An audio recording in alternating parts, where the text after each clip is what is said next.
네, 오늘은 예레미야서 2장을 함께 보겠습니다. 예레미야서 2장은 37절까지 있습니다. 굉장히 긴데요. 그래서 조금 다 읽지는 못하고 중요한 부분들을 위주로 읽고 그리고 말씀을 나누도록 하겠습니다. 2장을 간단히 제가 우선 요약을 해드리면 하나님께서 이스라엘 백성들의 죄악을 낱낱이 고발하시면서 심판의 당위성을 말씀하고 있습니다.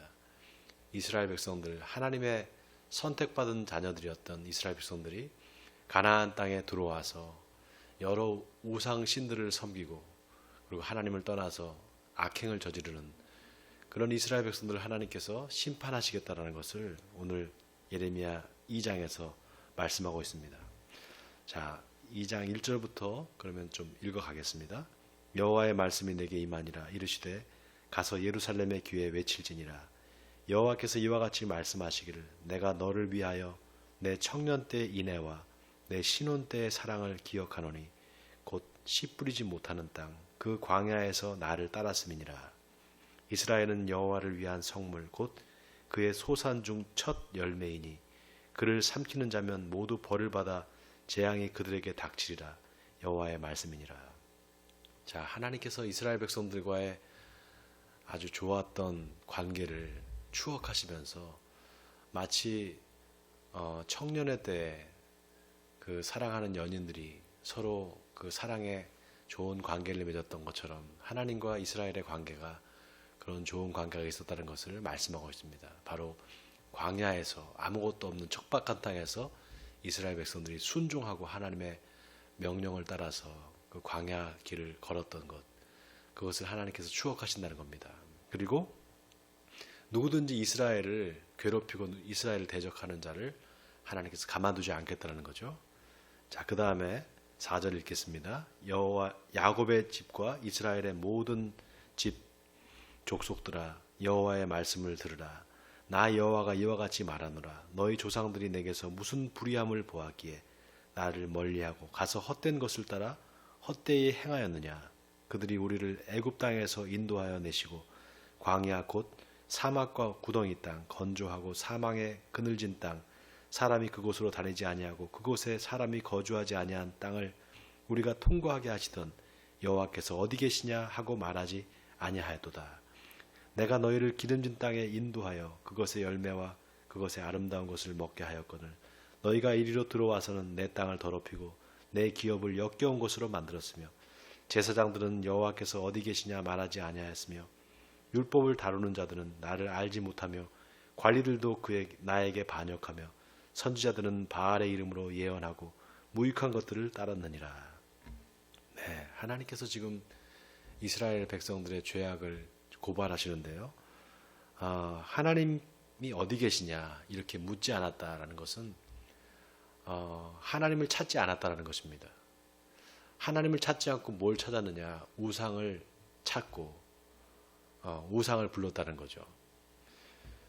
하나님께서 이스라엘 백성들에게 너희는 나의 백성이 되고 내가 너희의 하나님이 될 것이다 이렇게 약속하셨는데 그 약속의 말씀을 이스라엘 백성들이 무시해버리고 하나님을 찾지 않았다는 것, 이것이 가장 큰 죄였던 것이죠. 여러분, 우리가 하나님의 자녀이면서 하나님을 찾지 않고 하나님을 의지하지 않는다면 우리는 하나님의 자녀라고 불릴 수가 없겠죠. 그래서 많은 사람들이 하나님을 믿는다고 하고 하나님을 섬긴다고 하고 또 예수 그리스도를 믿는다고 하고 그렇게 말을 하지만 결정적인 순간에 뭘 찾느냐? 하나님을 부르지 않고 결정적인 순간에 하나님을 찾지 않습니다. 뭘 찾는가 하면 돈을 찾고요. 권력을 찾고 힘을 쫓습니다. 그러니까 결국 하나님을 믿는 것이 아니라 다른 것을 믿고 있는 거죠. 여러분, 여기 계속해서 하나님께서 말씀하시는 그 우상 숭배의 죄, 이 우상 숭배의 죄는 이스라엘 백성들만 그 죄를 짓는 것이 아니라 지금 이 시대를 살고 있는 우리 그리스도인들도 계속해서 그 죄를 짓고 있습니다. 만약에 우리 마음속에 하나님 아닌 다른 것이 자리 잡고 있고 그것에 우리가 의지하고 있다면 그것은 하나님을 섬기는 게 아니라 우상을 섬기는 것이고 우상을 숭배하는 것입니다. 자, 계속 읽겠습니다. 9절입니다. 그러므로 내가 다시 싸우고 너희 자손들과도 싸우리라. 여호와의 말씀이니라. 너희는 기띔 섬들에 건너가 보며 게달에도 사람을 보내 이 같은 일이 있었는지 자세히 살펴보라. 어느 나라가 그들의 신들을 신 아닌 것과 바꾼 일이 있느냐. 그러나 나의 백성은 그의 영광을 무익한 것과 바꾸도다. 너 하늘아, 이 일로 말미암아 놀랄지어다. 심히 떨지어다. 두려워할지어다. 여호와의 말씀이니라. 내 백성이 두 가지 악을 행하였나니 곧 그들이 생수의 근원되는 나를 버린 것과 스스로 웅덩이를 판 것인데 그것은 그 물을 가두지 못할 터진 웅덩이들이니라. 자, 여기 13절의 말씀이 아주 의미심장합니다. 자, 이스라엘 백성들이 두 가지 악을 행했는데 첫 번째는 뭐냐? 생수의 근원이신 하나님을 버렸다는 것이죠. 여러분, 예수님께서 그 사마리아 여인과 우물가에서 만나서 하신 대화가 있잖아요.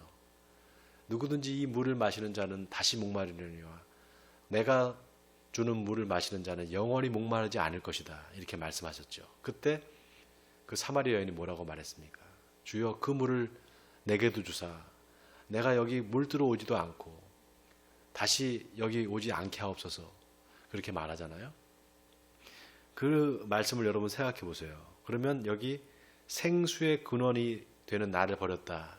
이걸 우리가 예수 그리스도를 버렸다. 이렇게 비유적으로 생각해 볼 수 있겠죠. 자, 그 다음에 또 스스로 웅덩이를 판 것인데 여기 스스로 웅덩이를 팠다는 건 뭘까요? 스스로 웅덩이를 팠다는 것은 올무에 걸렸다는 겁니다. 웅덩이를 파서 그 웅덩이에 빠지게 되면 그게 올무에 걸리는 거잖아요. 바로 우상 숭배를 말하는 거죠. 그러니까 예수 그리스도, 생명의 근원 되신 예수 그리스도를 버리고 우상 숭배하는 죄를 저질렀다는 것이죠. 그러니까 이 지금 예레미야 2장의 이 말씀이 과거에 예레미야 시대에만 주시는 말씀이 아니라 지금 이 시대에도 우리 예수 믿는 사람들에게 주시는 하나님의 말씀입니다. 우리가 이 말씀을 잘 기억해야 되고 또 새겨야 될 줄 믿습니다. 자, 14절입니다. 이스라엘이 종이냐 시종이냐 어찌하여 포로가 되었느냐. 어린 사자들이 그를 향하여 부르짖으며 소리를 질러 그의 땅을 황폐하게 하였으며 그의 성읍들은 불타서 주민이 없게 되었으며 놉과 디바네스의 자손도 내 정수리를 상하였으니 내 하나님 여호와가 너를 길로 인도할 때 내가 그를 떠남으로 이를 자취함이 아니냐. 내가 시홀의 물을 마시려고 애굽으로 가는 길에 있으면 어찌 됨이며 또 내가 그 강물을 마시려고 아수르로 가는 길에 있으면 어찌 됨이냐. 내 악이 너를 징계하였고 내 반역이 너를 책망할 것이라. 그런즉 내 하나님 여호와를 버림과 내 속에 나를 경외함이 없는 것이 악이요 고통인 줄을 알라. 주 만군의 여호와의 말씀이니라. 자, 여기 여러 비유가 나오는데요. 어린 사자, 15절에 나오는 어린 사자는 바로 아수르를 말하는 겁니다. 그리고 여기 시홀의 물, 또 애굽으로 가는 길에 있으면 어찌 됨이냐. 또 내가 그 강물을 마시려고 아수르로 가는 길에 있으면 어찌 됨이냐. 이거는 시홀은 바로 이제 애굽을 얘기하는 거고요. 그러니까 이게 무슨 얘기인가 하면 하나님을 의지하지 않고 지금 다른 주변의 큰 나라들을 의지하는 겁니다. 이스라엘이 하나님이 선택한 그 나라요. 하나님께서 세우신 나라인데 어떻게 하나님을 의지하지 않고 옆에 주변 열강들을 자꾸 눈치를 보면서 그거를 쫓아가냐는 거죠. 거기에 자꾸 기대지 말고 하나님께 그 마음을 두고 하나님을 의지하라 이 말씀을 하는 겁니다. 그러나 이스라엘은 그렇게 하나님을 의지하지 않고 계속해서 다른 어떤 힘을 의지하고 세상의 권력과 힘을 의지했다는 것입니다. 자, 20절입니다. 내가 옛적부터 내 멍에를 꺾고 내 결박을 끊으며 말하기를 나는 순종하지 아니하리라 하고 모든 높은 산 위에서와 모든 푸른 나무 아래에서 너는 몸을 굽혀 행음하도다. 내가 너를 순전한 참 종자 곧 귀한 포도나무로 심었거늘 내게 대하여 이방 포도나무의 악한 가지가 되면 어찌 됨이냐. 주 여호와의 말씀이니라. 네가 잿물로 스스로 씻으며 내가 많은 비누를 쓸지라도 내 죄악이 내 앞에 그대로 있으리니 내가 어찌 말하기를 나는 더럽혀지지 아니하였다. 바알들의 뒤를 따르지 아니하였다 하겠느냐. 골짜기 속에 있는 내 길을 보라. 내 행한 바를 알 것이니라. 발이 빠른 암낙타가 그의 길을 어지러이 달리는 것과 같았으며 너는 광야에 익숙한 들 암나귀들이 그들의 성욕이 일어남으로 헐떡거림 같았도다. 그 발전기에 누가 그것을 막으리요 그것을 찾는 것들이 수고하지 아니하고 그 발전기에 만나리라. 자, 여기 바알의 뒤를 따르지 아니하였다 하겠느냐. 이 말은 바알의 뒤를 따랐다는 것이죠. 마치 그것도 행음하는 자가 정말 그 정욕을 이기지 못해서 그 행음을 하러 다니는 것처럼 마치 들낙이나 또 들암낙이 이런 어떤 짐승들이 암낙타 이런 발전기에 이런 낙타나 짐승들이 막 그 자기 짝을 찾으러 돌아다닌 것처럼 그렇게 행음하러 돌아다녔다는 겁니다. 바로 하나님을 믿는 자녀들, 하나님의 백성들이 그렇게 타락해서 우상 숭배했다는 것을 지금 비유적으로 말씀하고 있는 거죠. 자, 또 읽겠습니다. 25절입니다. 내가 또 말하기를 내 발을 제어하여 벗은 발이 되게 하지 말며 목을 가라게 하지 말라 하였으나 오직 너는 말하기를 아니라 이는 헛된 말이라 내가 이방신들을 사랑하였은즉 그를 따라가겠노라 하도다. 도둑이 붙들리면 수치를 당함같이 이스라엘 집 곧 그들의 왕들과 지도자들과 제사장들과 선지자들이 수치를 당하였느니라. 그들이 나무를 향하여 너는 나의 아버지라 하며 돌을 향하여 너는 나를 낳았다 하고 그들의 등을 내게로 돌리고 그들의 얼굴을 내게로 향하지 아니하다가 그들이 환난을 당할 때에는 이르기를 일어나 우리를 구원하소서 하리라. 너를 위하여 내가 만든 내 신들이 어디 있느냐. 그들이 내가 환난 당할 때 구원할 수 있으면 일어날 것이니라. 유다여 너의 신들이 너의 성읍 수와 같도다. 이스라엘 백성들이 실컷 하나님을 떠나서 우상 숭배를 하다가 이제 급하면은 이제 하나님을 찾는 겁니다. 예를 들면 이방 민족이 쳐들어온다든가 어려운 일을 당한다든가 고난이 있으면 또 하나님께 부르짖는 겁니다. 이제 하나님께서 그런 이스라엘 백성들의 그런 패역한 모습을 이제 더 이상 참지 못하시겠다는 겁니다. 이제 너희가 불러도 내가 대답하지 않을 것이다. 아주 하나님께서 단호하게 이제 말씀하시는 거죠. 너희가 도움을 청할 때 내가 도와주지 않을 거다라는 것입니다. 자, 29절입니다. 너희가 나에게 대항함은 어찌 됨이냐. 너희가 다 내게 잘못하였느니라. 여호와의 말씀이니라. 내가 너희 자녀들을 때린 것이 무익함은 그들이 징계를 받아들이지 아니함이라. 너희 칼이 사나운 사자같이 너희 선지자들을 삼켰느니라. 너희 이 세대여 여호와의 말을 들어보라. 내가 이스라엘에게 광야가 되었었느냐. 캄캄한 땅이 되었었느냐. 무슨 이유로 내 백성이 말하기를 우리는 노였으니 다시 죽게로 가지 아니하겠다 하느냐. 여러분, 이스라엘 백성들이 하나님께 패역한 그 패역의 모습들을 이제 예레미야가 계속해서 고발하는데 한 가지 놀라운 고백이 있습니다. 여기 너희 이 세대여 여호와의 말을 들어보라. 마치 하나님께서 이스라엘 백성들에게 이제 한탄에 섞인 말로 하시는 건데요. 내가 이스라엘에게 광야가 되었었느냐. 내가 너희들을 그렇게 힘들게 했느냐는 거죠. 그리고 내가 너희를 그렇게 어렵게 만들었느냐. 도대체 왜 너희가 나를 떠났느냐. 지금 하나님께서 그 안타까운 마음으로 그렇게 지금 호소하고 계시는 거죠. 그런데 하나님의 백성들, 이스라엘 백성들이 하나님으로부터 떠나는 것을 자유라고 생각했다는 거예요.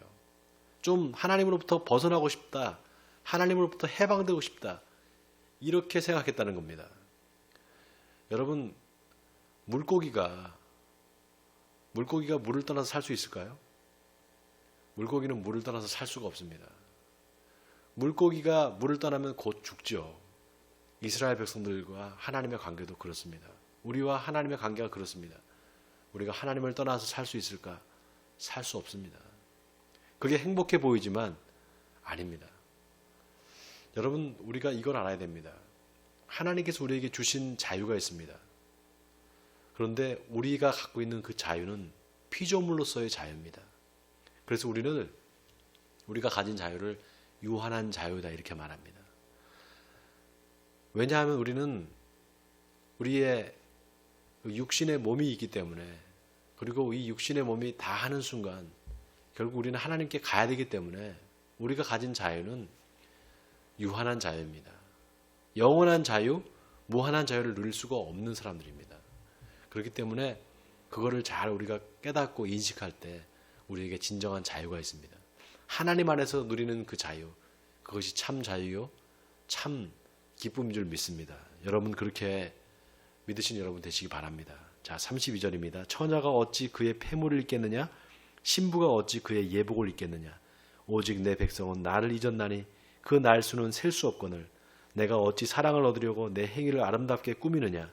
그러므로 네 행위를 악한 여자들에게까지 가르쳤으며 또 내 옷단에는 죄 없는 가난한 자를 죽인 피가 묻었나니 그들이 담구멍을 뚫었기 때문이 아니라 오직 이 모든 일 때문이라. 그러나 너는 말하기를 나는 무죄하니 그의 진노가 참으로 내게서 떠났다 하거니와 보라 내 말이 나는 죄를 범하지 아니하였다 하였으므로 내가 너를 심판하리라. 내가 어찌하여 내 길을 바꾸어 부지런히 돌아다니느냐? 네가 아수르로 말미암아 수치를 당함 같이 또한 애굽으로 말미암아 수치를 당할 것이라. 내가 두 손으로 내 머리를 싸고 거기서도 나가리니 이는 네가 의지하는 자들을 나 여호와가 버렸으므로 내가 그들로 말미암아 형통하지 못할 것입니다. 네, 하나님 앞에 죄악을 저지른 이스라엘 백성들이 하나님 앞에 우리가 무슨 죄를 졌느냐? 우리는 죄가 없다. 잘못한 게 없다. 이렇게 말한다는 겁니다. 여러분, 하나님의 나라, 천국, 그 천국에 어떤 사람이 들어가는 줄 아십니까? 회개한 사람이 들어갑니다. 반대로 지옥은 어떤 사람이 갈까요? 지옥은 여러분 죄인들이 가는 곳이 지옥이 아닙니다.